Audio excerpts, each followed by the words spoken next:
Hey guys, welcome back to the latest episode of the Withstand podcast. Thank you so much for joining me as we continue to journey our way through the book of Leviticus and the Gospel of Luke in parallel.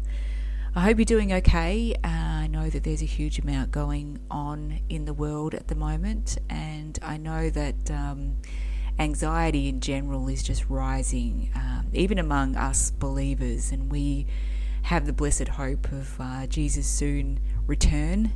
And yet, I know myself, I find myself feeling quite anxious and need to just step away from the headlines for a while just to, give myself a little bit of breathing space from it, because at the moment it feels like it's all doom and gloom. We as Christians know that everything is falling into place just as God told us and promised us that it would.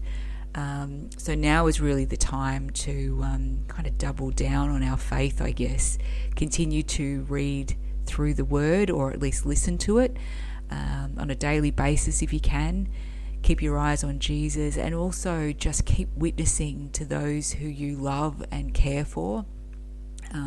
There are many people obviously still yet to come to Jesus and yet to be saved, and our heart should be with those people at this time, and continue to lean into our own personal sphere of influence, if you like.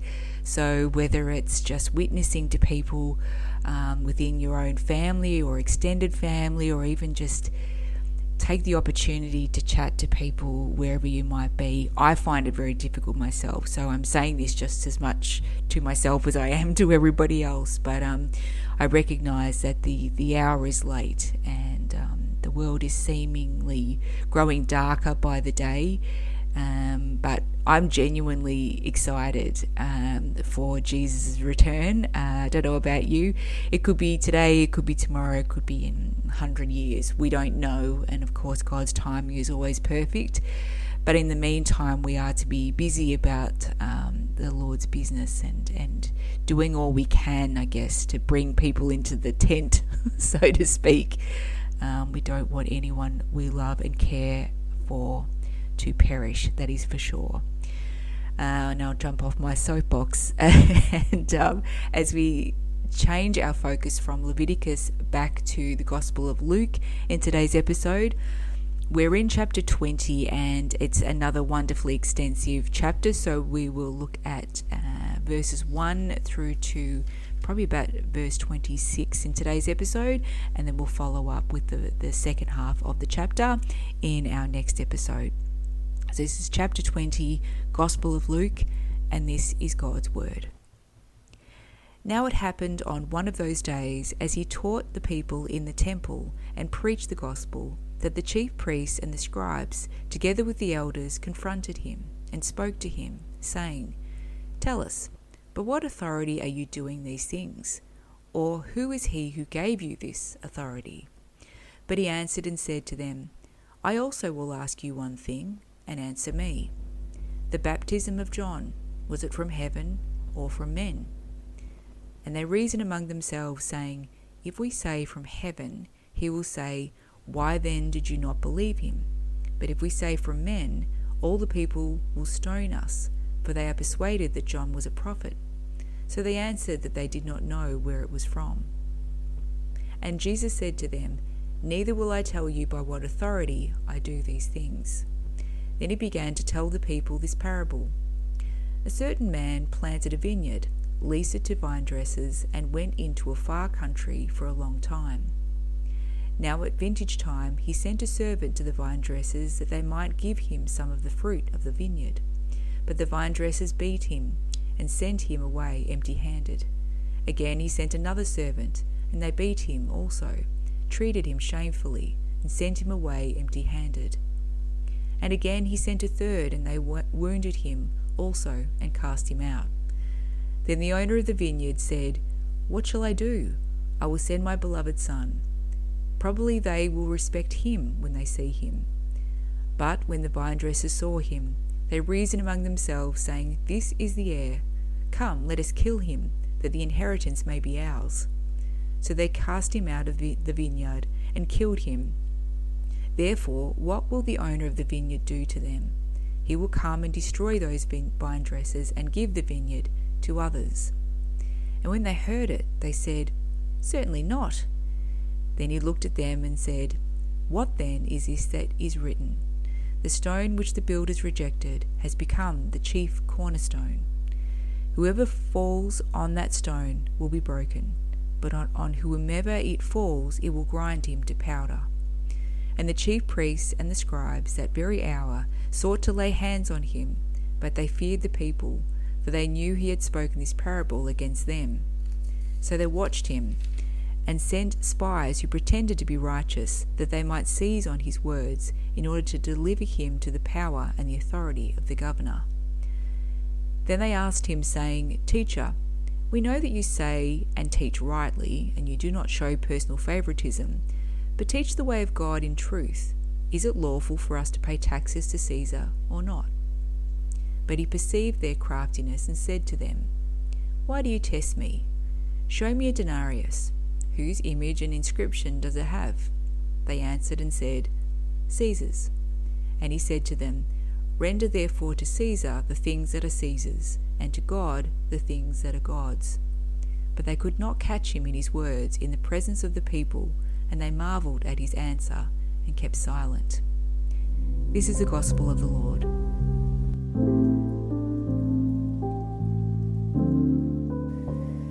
Okay, this is what Tom Constable writes, starting with Jesus' teachings in the temple. Luke presented Jesus' teachings in the temple as beginning with opposition from the religious leaders and leading on to Jesus' condemnation of them. He evidently wanted to highlight the reasons for God's passing over Israel in order to deal with Gentiles equally in the present era. All of what follows in this section happened on Wednesday of Passion Week. Jesus' authority was crucial not only for the Jewish leaders who opposed him, but for Luke's readers.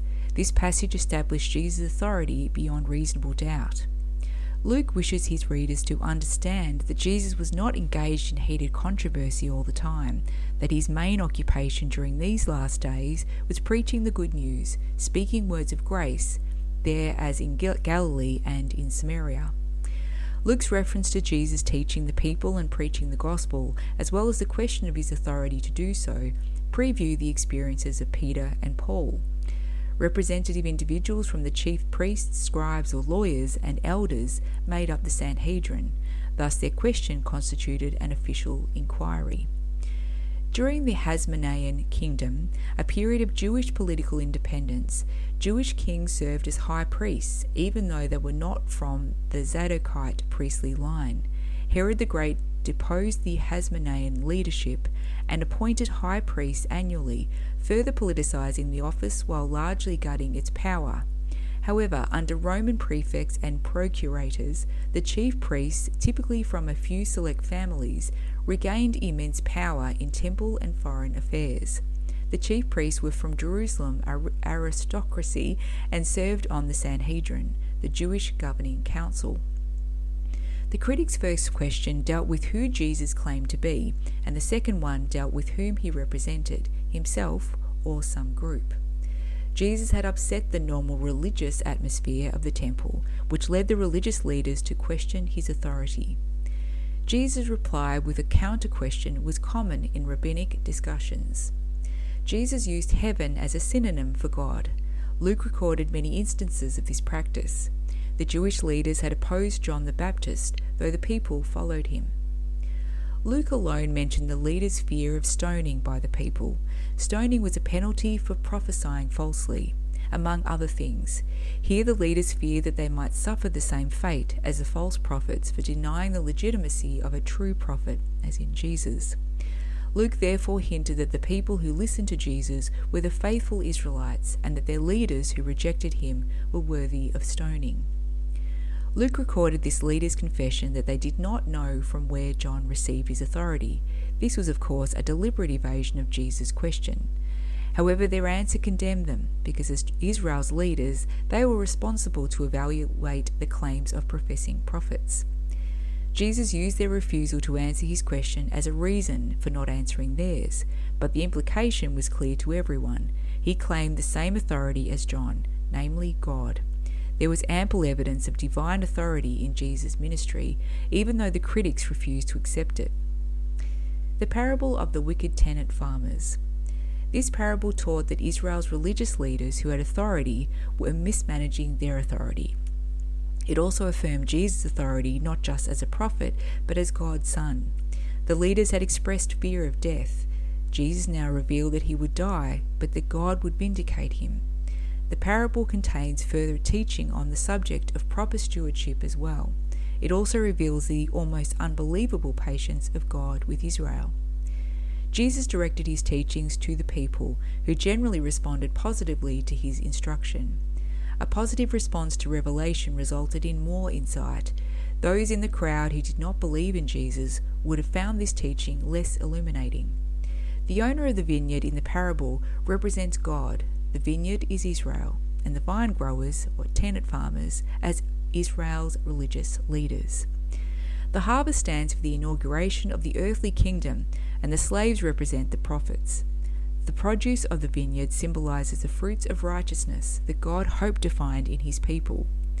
Luke simplified this story as compared with Matthew's and Mark's versions, probably in order to emphasize the main points and to avoid distraction from too much detail. Luke cast the owner's thought in the form of a soliloquy, which he liked to do in relating Jesus' stories.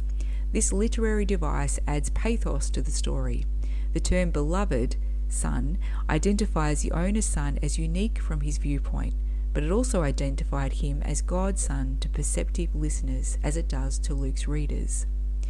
Evidently, the tenants believed that they could conceal the murder of the son and that the owner would turn the vineyard over to them, since he had no other heir. This would have been very bad stewardship of what belonged to the owner. Tenants were known to claim possession of land they had worked for absentee landlords. In a day when title was sometimes uncertain, anyone who had the use of land for 3 years was presumed to own it in the absence of an alternative claim. Interesting. Of course, no vineyard owner would ever do what this man did, send slave after slave to his certain death, and then send his own son to his death. The action of the vineyard owner in this parable highlights the extraordinary patience that God had demonstrated toward Israel by sending prophet after prophet to them, and then even his own son. Matthew and Luke have their tenants throwing the son out of the vineyard and then killing him, whereas Mark has them doing these things in the reverse order. Probably they removed him from the vineyard, killed him, and then cast his corpse farther from the vineyard. The order of Matthew and Luke makes the killing the climax, and Mark's point seems to have been the insults that the son suffered. Only Luke recorded the verbal response of the people to the vineyard owner's action. May it never happen. This was a strong statement expressing firm rejection.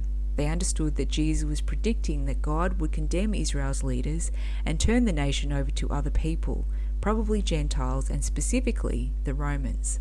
They foresaw the end of Judaism as they knew it, and this prospect upset them greatly. By looking at his hearers, Jesus captivated their attention for a very important statement. Jesus' response corrected the crowd's resistance to the idea that God would judge Israel's present leaders and would allow Israel to fall under other, presumably Gentile, leadership. He now changed the figure from a vineyard to a building. Luke recorded him quoting only Psalm 118, verse 22, not verse 23, which the other evangelists included. This has the effect of highlighting the stone, namely Jesus, without reference to God. An apparently insignificant stone that builders discarded as being unfit would become the most important stone of all. Jesus would become the most important feature in what God was building. Luke's original readers would have understood this as a reference to Jesus being the head of the church. The statement was a further indictment against the current builders, Israel's leaders. Jesus next referred to other Old Testament passages that also referred to a stone. They taught that a capstone would be God's agent of judgment. Those who opposed the capstone would only destroy themselves and would crush those on whom it fell. The stone in Daniel 2 represents a kingdom.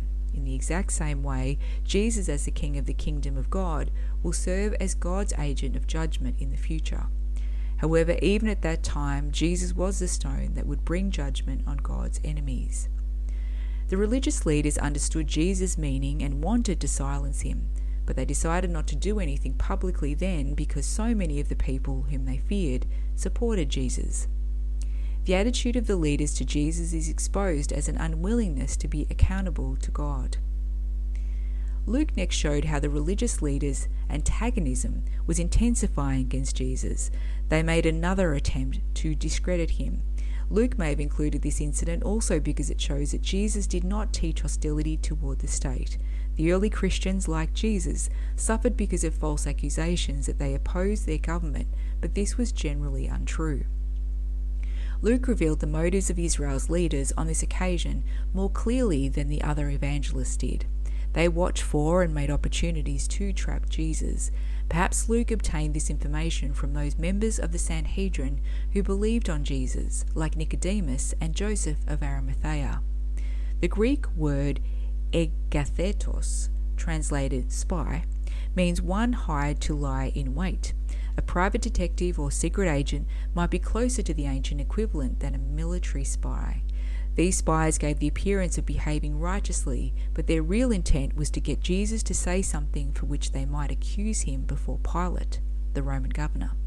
Later they resorted to telling Pilate that Jesus taught the people not to pay their taxes, but that was a lie.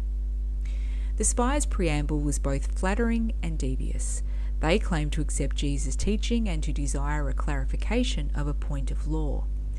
Probably they hoped that their preamble would give Jesus a feeling of self-confidence that would lead him to give a foolish answer. They wanted to know if Jesus believed that the Mosaic law required the Jews to pay taxes, phoros, which is a general word for tribute, to the occupying Romans. They thought that if Jesus said yes, he would alienate the common people, especially the nationalists who objected strongly to paying taxes. If Jesus said no, he would provoke the wrath of Rome, and the Sanhedrin could then tell Pilate that he taught the people not to pay their taxes. Jesus perceived the malicious intentions of his questioners, rather than being deceived by their flattery. He proceeded to lead them into a trap of his own. He used an object lesson in order to reinforce and clarify his answer, rather than sidestepping the controversial question.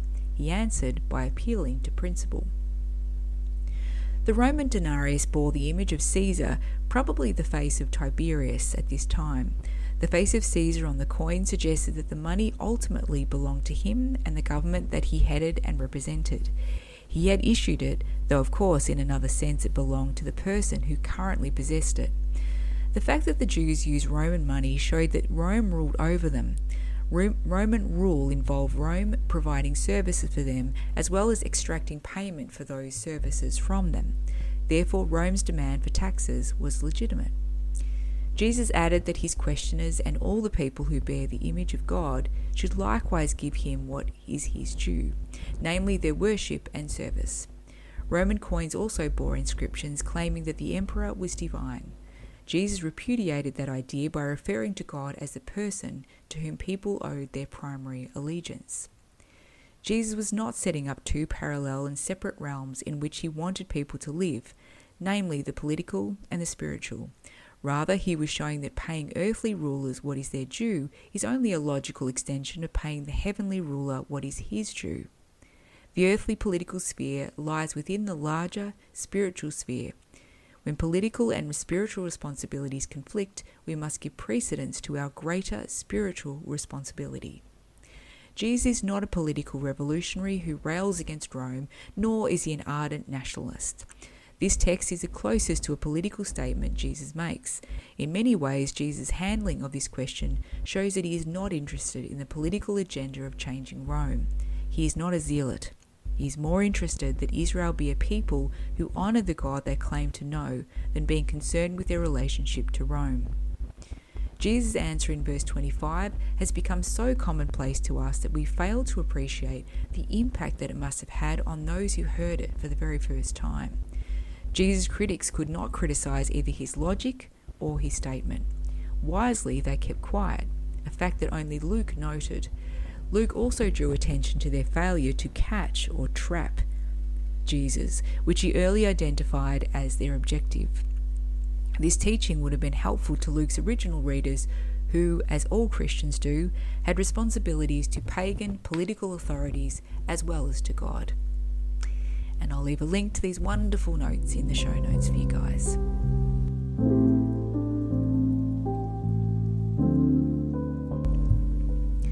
Now, one of my favourite parts of this passage is the fact that Jesus wisely answers a question with a question. And the reason why I love it so much is because when I was a kid, my dad used to always say to me, don't answer a question with a question, because he knew that I was either buying time or I was just being silly. And I wish I knew about this passage back when he used to say that to me, because I could say, look, Jesus wisely answered a question with a question, Dad. What of it? Anyway, I digress. Today's daily devotion is aptly titled, Don't React, Respond. And it's based on Ephesians chapter 5, verses 15 to 17. Be careful how you walk, not as unwise men, but as wise, making the most of your time. Do not be foolish, but understand what the will of the Lord is. And Dr. Charles Stanley writes, today consider, God does not just ask us to react to what happens to us. We're called to respond to it, to know His will and act in accordance. And there's a big difference. Most people react to their circumstances. They fire back out of emotion.